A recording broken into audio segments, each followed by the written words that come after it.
Good afternoon, everyone. Thank you for joining Sandra P's Gen Extra for our Salt Lake City Season 6, Episode 3, Dismissed Review. Thank you so much for joining us. And I am here with this review. This was a pretty good episode as well. This is another good episode of Salt Lake City Review.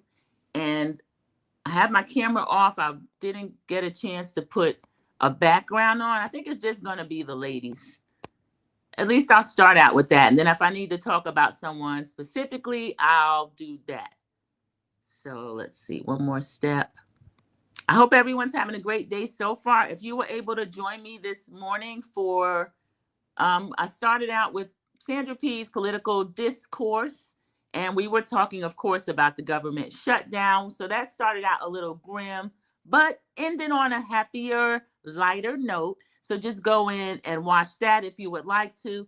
And as you come in, just click the like button. I appreciate you clicking the like button as you come in.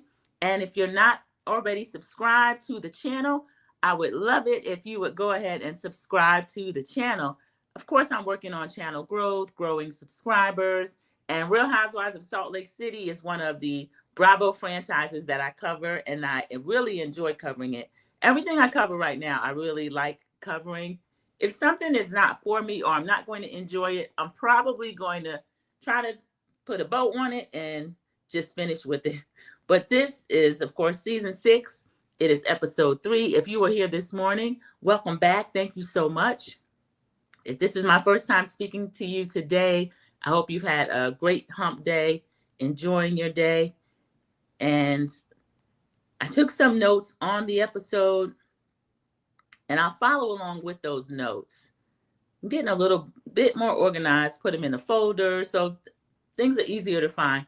Okay, so right now we have Lisa. We're going to start out with Lisa. We remember we ended last week at poor Amy's party, Amy being the new socialite that I believe might have been in talks to try to come in and be around these women or even hold a snowflake.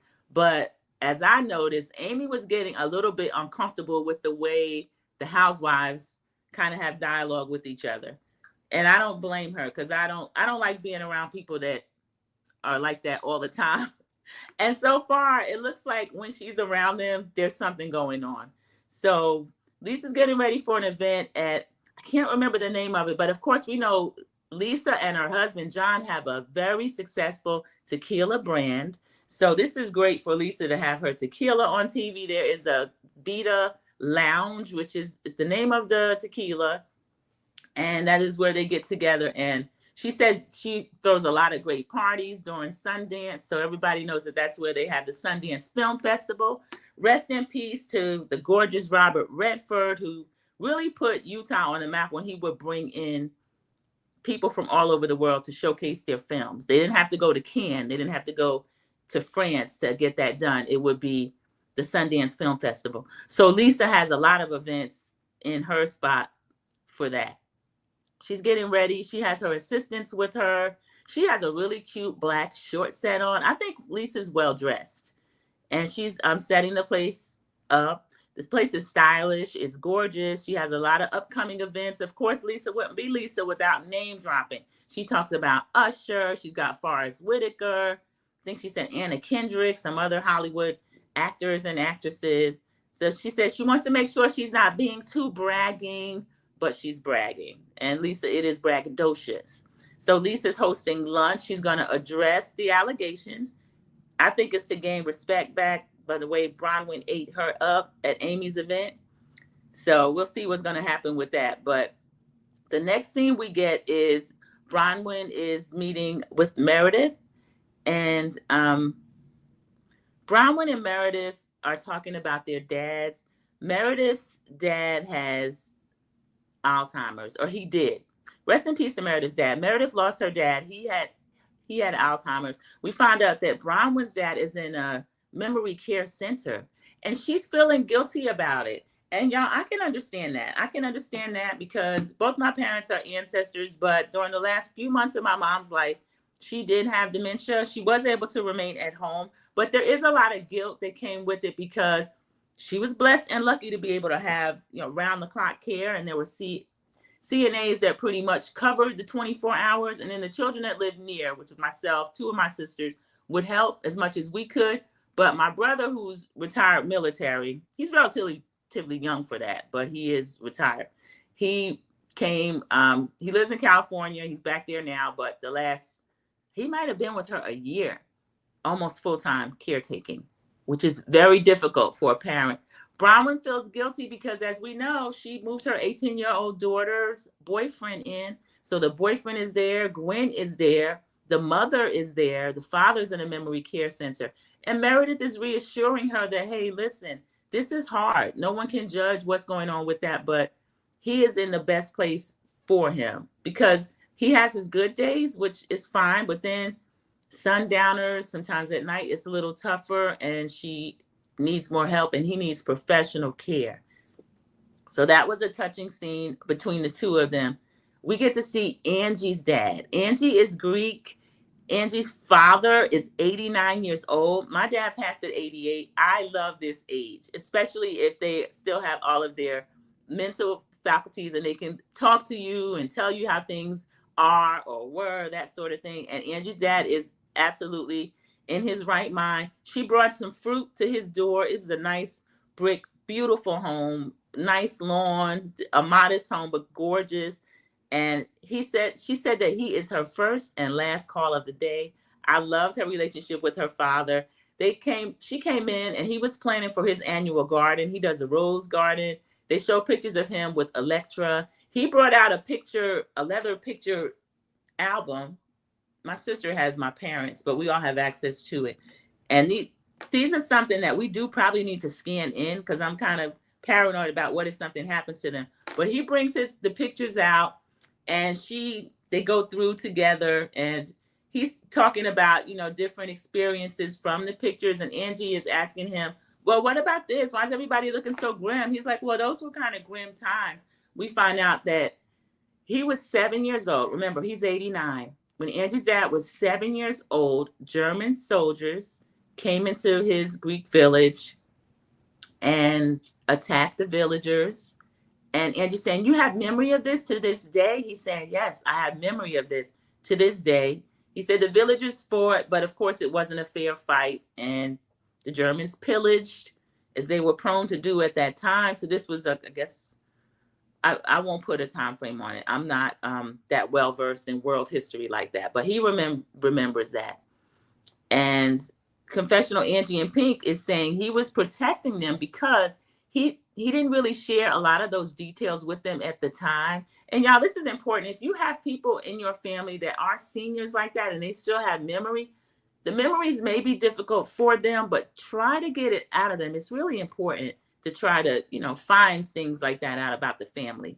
We were able to get a lot of memories out of my mother and father that are very valuable to us as a family. That oral history is important.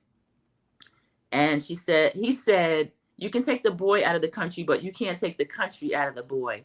I thought that was so sweet. I heard different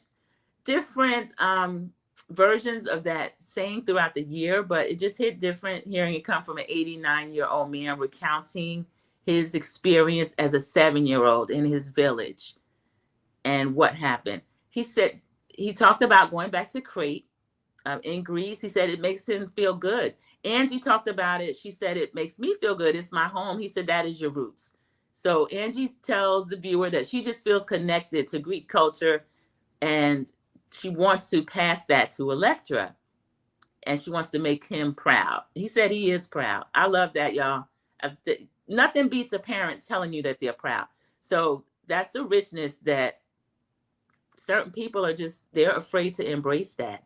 That story of a Greek immigrant coming here, but still having memories of being 7 years old, and then having the freedom to travel back to Crete and then to pass things down as far as his memories to his daughter and his 13-year-old granddaughter, invaluable. So we get the next scene, we get Bronwyn and her mom. They're drinking soda. I thought that was so cute. The mom pulled a mister talking about, this is not cold enough. And Bronwyn said, I got it right out of the refrigerator. Bronwyn and her mom look so much alike. The mom, of course, is dressed traditionally, but Bronwyn is a fashion plate. So she always has on something that is just a little bit different as far as print colors or something like that. I just love seeing what Bronwyn's going to put on. She explains that the mom is sifting through items to sell before they sell their home. And the mother said, it's just hard. She's got stuff from 25 years ago. She said, how do I give away or throw away his stuff? He's still here, but of course he doesn't have memory of it. The mom is a senior herself. And so she needs to just kind of navigate. She's not a widow. Her husband's still living, but he's in a memory care center. They're going to have to sell this home, which is too much. This is something a lot of families go through. And Bronwyn's relatively young. She's not Gen X. Bronwyn must be 40 or so. I didn't look it up, but I think she's a millennial. But the millennials, like Gen X, we are kind of like that sandwich generation where you have parents that you're taking care of. If you have children, you're taking care of them. It's just, it's a difficult age because you're surrounded by people that you need to care for. But as a human, you also have to take care of yourself. So they talk about the dad's memory. He actually thinks that Bronwyn is her 18-year-old daughter, Gwen. And they talk about him always being concerned, you need to finish school. And they always tell him she's graduated. Gwen just graduated from high school. So him thinking it's Bronwyn. The mother and Bronwyn talk about Bronwyn became pregnant in college, which is not easy anywhere, but it's particularly tough for people that are Mormon, especially in Utah. And then we'll find out later why certain things trigger Bronwyn because of her experience getting pregnant with Gwen in college. So Bronwyn's mother is telling her, you needed Todd to support you. Confessional, Bronwyn says, that's not the first snide comment that I've gotten from my mom. I wish I didn't need her approval the way that I do.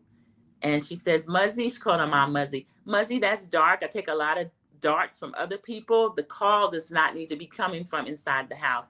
And y'all, for the first time, I see an uncertainty in Bronwyn. She doesn't have that braggadocious confidence that she has in her couture and everything when she's dealing with her mom. Her mom can cut her down to size. So that was a little sad to see. We see Heather Gay at home. Heather is getting ready to feather that empty nest. She is happy about it. Angie rings the bell. She comes over.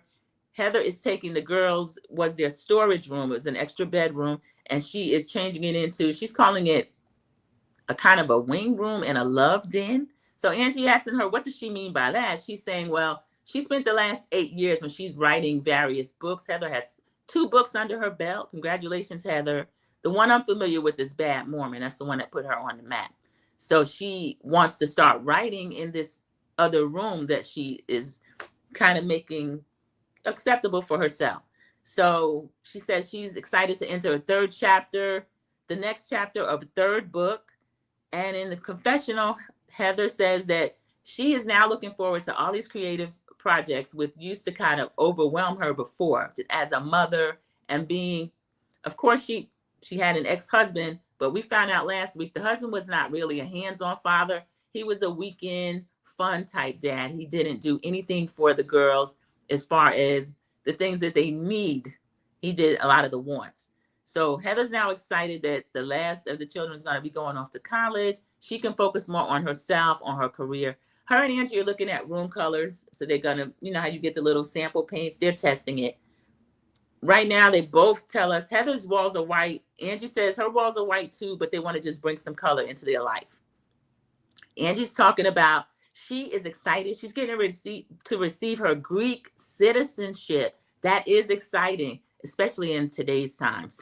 Anybody who has extra citizenship is probably that. I think that will be something smart and also special.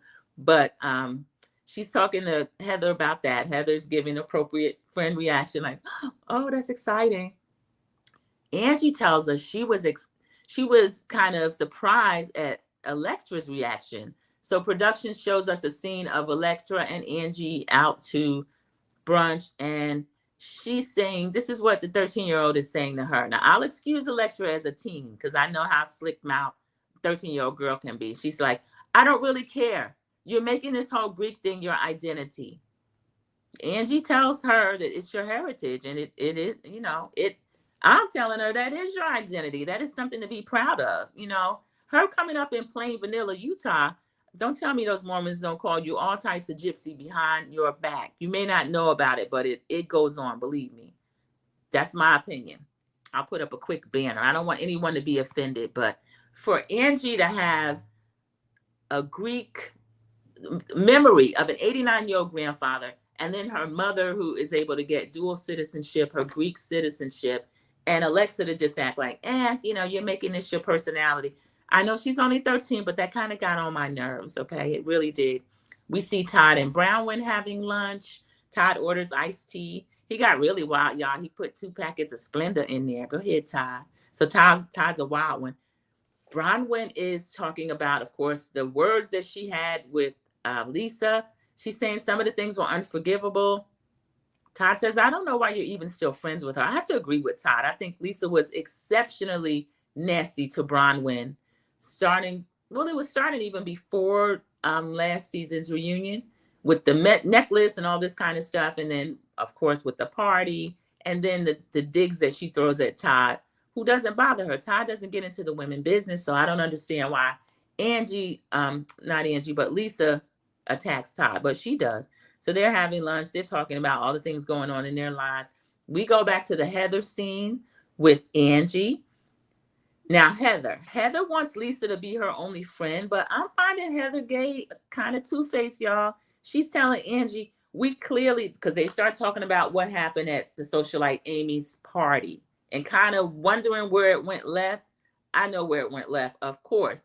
Angie is saying when Lisa was told all of these things being talked about behind her back on the trip, that came from Heather. So I feel like Angie should have talked to Heather and put her feet to the fire a little bit more, because Heather kind of got away unscathed.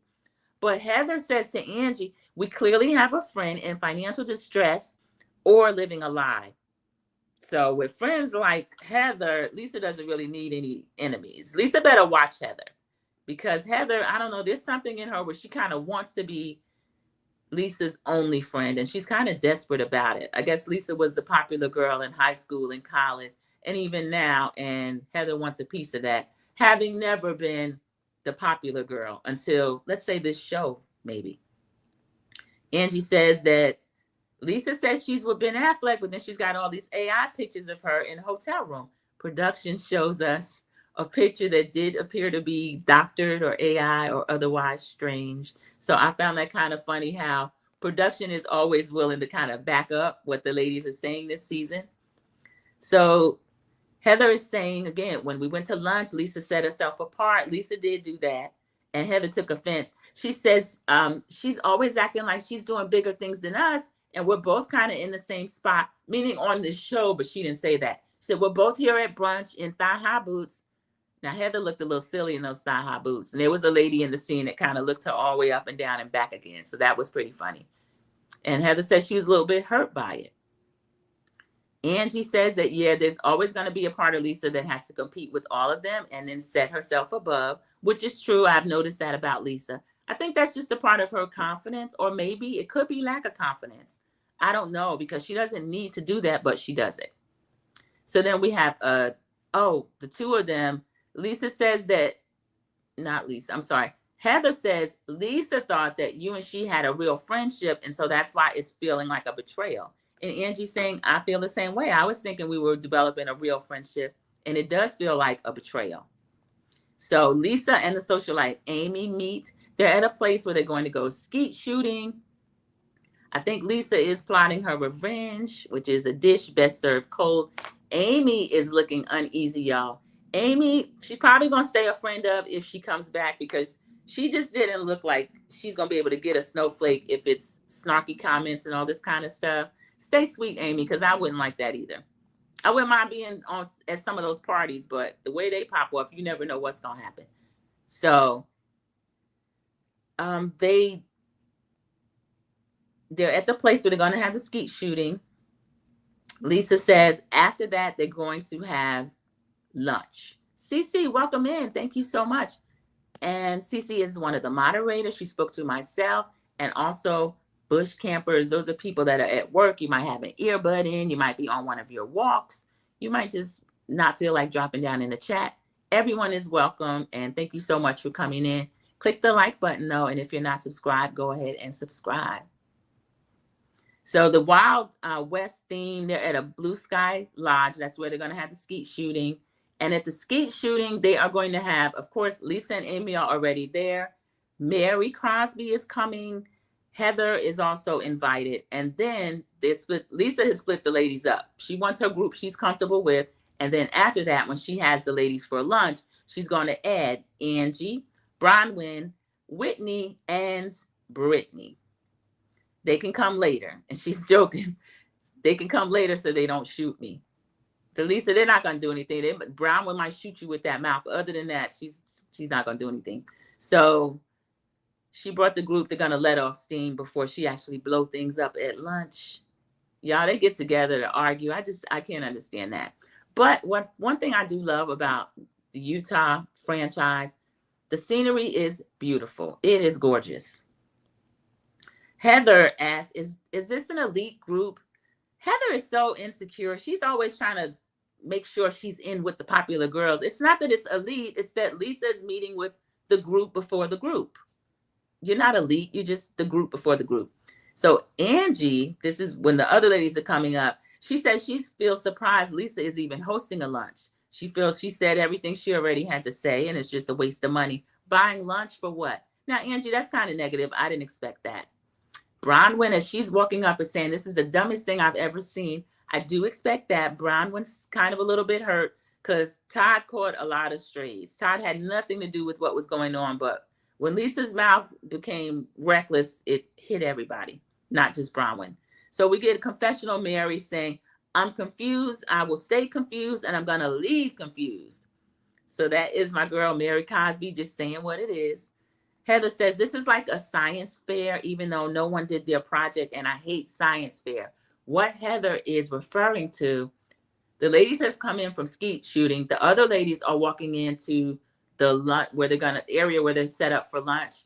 Lisa has set up all kind of poster boards, y'all. Bronwyn refers to it as something from FedEx or Kinko's where she would have to do projects. But Lisa has set up all these poster boards. She has blown up the court documents, written dismissed on quite a few of them. She has pictures of herself and John. Some of the pictures appear to be AI or either very old. Her and John on a yacht. Her and John, she says, courtside is at a Jazz game, which Bronwyn points out, those are not courtside seats. Something about the chair. So Bronwyn, will you get up off Lisa's neck? Meredith says, in my expert opinion, this doesn't prove anything. Now, we remember, even though Meredith, her brand, and she's stylish, she has her store by profession, she's an attorney. So she's saying, in her expert opinion, this doesn't prove anything. We get confessional Lisa saying, people will sue you for anything, especially if you have what I have, they'll sue you for anything. If you have a Chanel bag and they want it, they'll sue you for that. So Lisa is steadily trying to minimize these lawsuits, which to me are a big deal. And they should be a big deal. One of them's like $400,000. And then one of the ones, of course, and she has them on poster board. I'm not saying anything that anybody hasn't seen. Then she has a credit card in her name that this other man pays. Now she's saying that this is her business partner. But if he's paying for personal things as well, like Angie alluded to, that he pays for her to get her nails done and hair and everything done, and also jazz tickets and things like that. So I don't know. And she's in a 10-gallon hat, y'all. It was cute, but Lisa is a little bit extra. Heather, I guess, in solidarity, is also in a 10-gallon hat, but she's looking a little silly. I can't give it up for Heather Gay. She's a trip. Angie asks, okay, you brought us here to prove what? You brought us here to prove what? Lisa's saying, I brought you here to prove dismiss, dismiss, dismiss. She's standing up at various times, pointing at the poster board, getting animated. Whitney's saying, what does it qualify? We know Whitney does her little bombshell voice. Bronwyn says, dismiss because you paid them back, or dismiss because the people stopped coming after the money. Bronwyn's trying to get down to what's going on. Lisa says, dismiss because it's none of your effing business. So it doesn't take much for Lisa to kind of go off the rails, and she does. I don't think that makes any sense. Are the lawsuits dismissed because you paid, or are they still in progress? I don't know what's going on. Lisa said, you didn't pay the extra $25 to find out they were dismissed while you were pulling all these court documents. It's still not clear whether or not all of them are dismissed or if there is an ongoing lawsuit. And to date, I don't know, because I don't care to look it up. I don't know. It'll come up. At least by the time we get to the reunion, we will find out. Or Whitney and Bronwyn will tell us.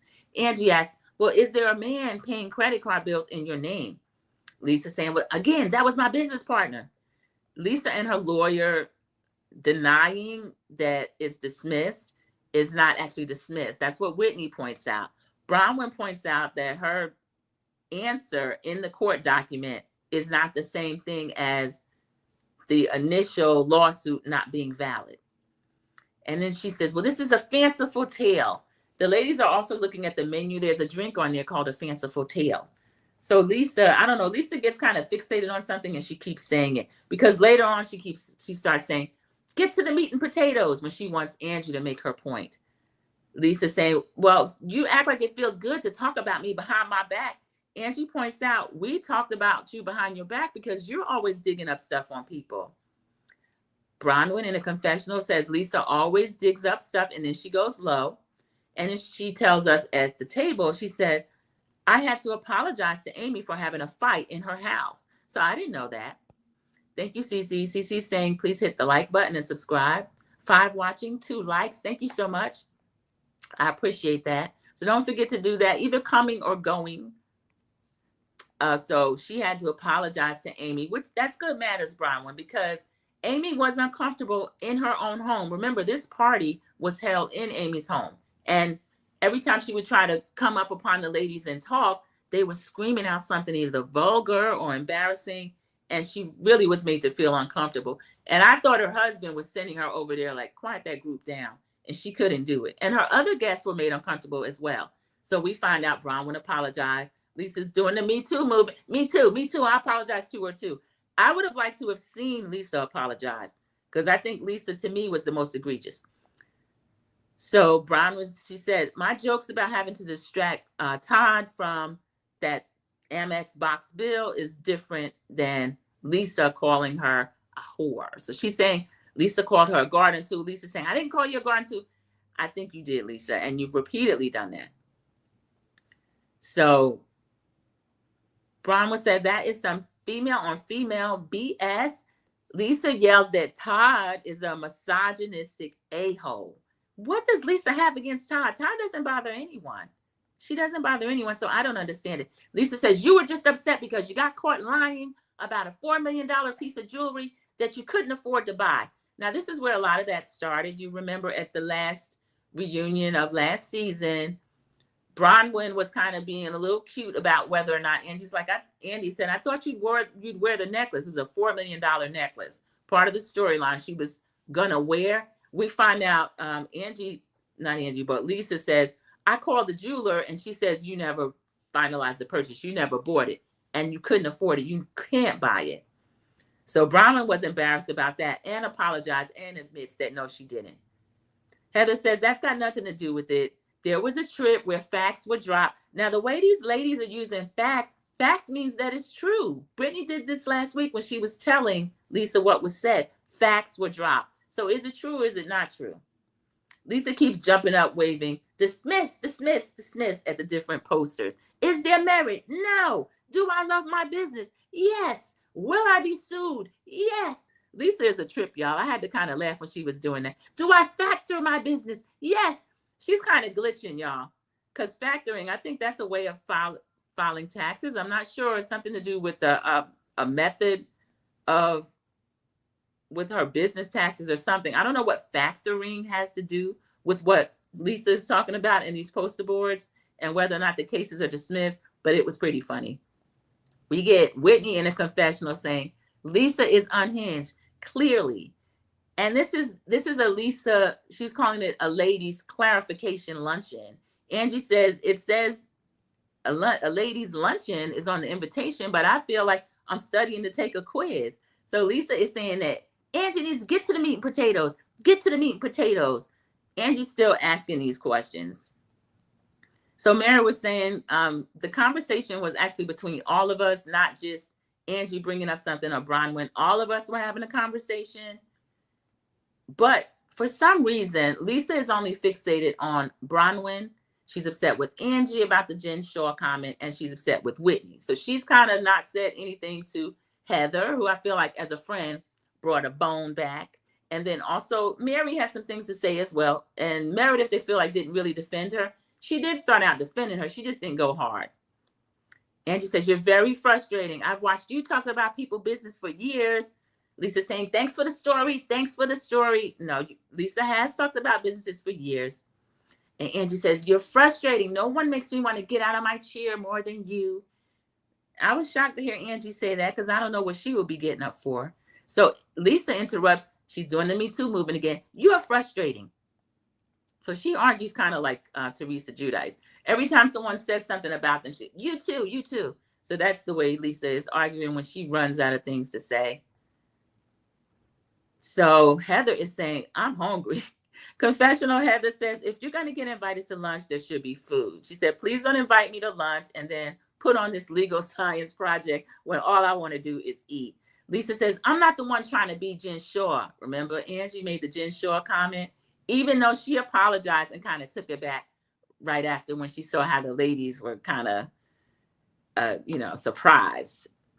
They were taken aback. So Angie says, I'm not trying to be Jen Shaw. Lisa said, you got your brow girl. You got the same hair girl. Now, in fairness, Lisa, if that person, maybe they do celebrities or they like to do all the housewives or something, I don't know. Because Mary Cosby piped up and said, she is very good. She's the best. She's very good. And Lisa says, well, is that the same girl as production gives us a flashback of Angie showing us the brow girl had said something about the boyfriend, Jared Osman, Brittany's fiance, boyfriend, whatever he is at this time, that he was trying to get with the brow girl. So they were doing a little bit of gossiping. She got a tongue out emoji from Jared talking about he wants to meet up. So Jared, I guess he's kind of gone to himself. Lisa is saying, you compared me to Jen Shaw. She did, but she took it back. The poor server walks up. Sorry, I want to interrupt. Are you ready to order? Poor Amy, y'all, she stands up and she says, we can get back to this. Could we please just quickly order? So they go ahead and they finally give the lady the order. Y'all, I did not know before this whole presentation had started, they didn't even order the food yet. I think they should have ordered the food as soon as they sat down. Then if they're arguing or whatever and the food comes out, that would have been a nice break as well. So Heather's in a confessional. Heather liked the joke. Man cannot survive on poster board alone. True. Whitney is asking, I have one more point of clarification. If I can ask a question, if you're being accused of a $400,000 lawsuit and we're all being tagged in and everything, what are we supposed to do? Now, Whitney is being messy. I don't care if people tag her in or whatever. If she doesn't know about her castmates, her acquaintances, her frenemies business, then she should not weigh in my opinion. Meredith in her 10-gallon hat. Meredith had a cute hat on too, y'all, and it looked good on her, unlike Heather. Meredith is saying allegations doesn't make it true. Brittany pipes up and says, you were silent while you were camping, Meredith. When we were camping, you were silent. Meredith's like, I was not silent. I wasn't silent. And she tells Lisa, leans against Lisa and says, they're just trying to cause a rift between you and I. I was not silent. I agree with Meredith. She wasn't silent. She wasn't full-throated defense. Like I would say Brittany was the one that was the most in defense of Lisa at the campsite. Heather probably next. And then Meredith just kind of brought up the rear a little bit. She didn't really get into it. So production inserts another scene where Meredith says, these are allegations. Let's deal with it when Lisa is here. We don't need to talk behind her back. So Brittany points out, Meredith is the only one with the law degree. So that is true. Meredith claims, I just spoke about it, but, I wasn't silent. Meredith calls Brittany a liar because Brittany again says that she was silent. Mary Cosby agrees again, though. So production, how much did production cut out? So I guess there was a lot more defense coming from Brittany and Heather. And then after Meredith said, let's not talk behind her back, it doesn't have to be true. I'm not sure. Maybe a lot more was cut out because they were there all day and night at the campsite. So Lisa says to Whitney, how are you unwinding your business? Now, we have found out, we found out from Whitney that Wild Irish Rose, her jewelry business, is having some type of problem. She and Justin have lost a lot of money and that she's unwinding the business. Whitney says, you don't know anything about my business. Bronwyn interrupts, don't talk about her business. Now, this whole luncheon is to talk about Lisa's business. So don't think Lisa's not going to bring up these other businesses. She is. Lisa counters, well, don't talk anything about my business. Here go Lisa again with the me too. She says, so no one put $10,000 in your business. She's asking a question she already obviously knows something about. Whitney says, Justin and I did. Justin and I were the only ones putting money in. We're the only one that did. Now, I'm hearing rumors that Whitney's business, they're calling it maybe some type multi-level marketing type thing where people are on TikTok saying that there are different investors that have put small amounts of money in. I don't know how true any of that is. Lisa brought it up and she says, what about TikTok? And Whitney claps, oh, digger, there she is. Because, you know, they said that Lisa does dig up things about people's business and personal and whatever else she wants to talk about. And then you can't talk about her. So confessional, Whitney says, B, there's a TikTok about your facelift. I'm not bringing it up. Now, Whitney, that's bringing it up. I don't know. I haven't noticed anything about Lisa's face. She just looks rested. I don't know. I know that's going to come up again. I'm not on TikTok right now. There's some uncertainty with TikTok. So I deactivated my account. So I don't know. Is that true? Anybody know if that's true?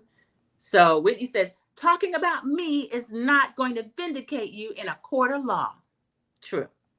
So Whitney says, she's scared. She's scared. Lisa's scared of the truth. Lisa gets unhinged and gets up. I'm not scared of the truth. I'm not scared of the truth. Dismiss, dismiss, dismiss. Lisa's glitching again. She said, this is no cover up. There's no cover up for the truth. Lisa's yelling. I got it all in my phone. Whitney is yelling. There she is. Digger, digger, digger.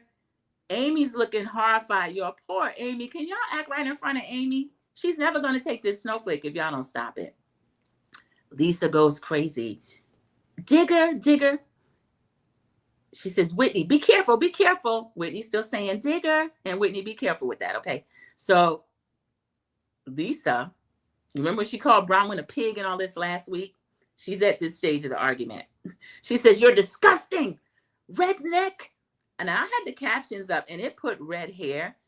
But Whitney heard redneck, okay? Whitney is wearing red hair to honor a daughter. She has a redhead daughter who's being bullied. What won't children tease you about? I think red hair is beautiful. We know Whitney's a natural blonde. She has a daughter with red hair. The daughter is school age. She's being bullied. And so in solidarity, Whitney has dyed her hair red, which I think looks good on her. But Lisa thrown out, redneck. And Whitney says, oh, redneck. Whitney stands up. Oh, redneck. She gives the lady the finger. I'm not going to do the finger. She gives her the middle finger. She says, I'm done with you. Whitney stands all the way up.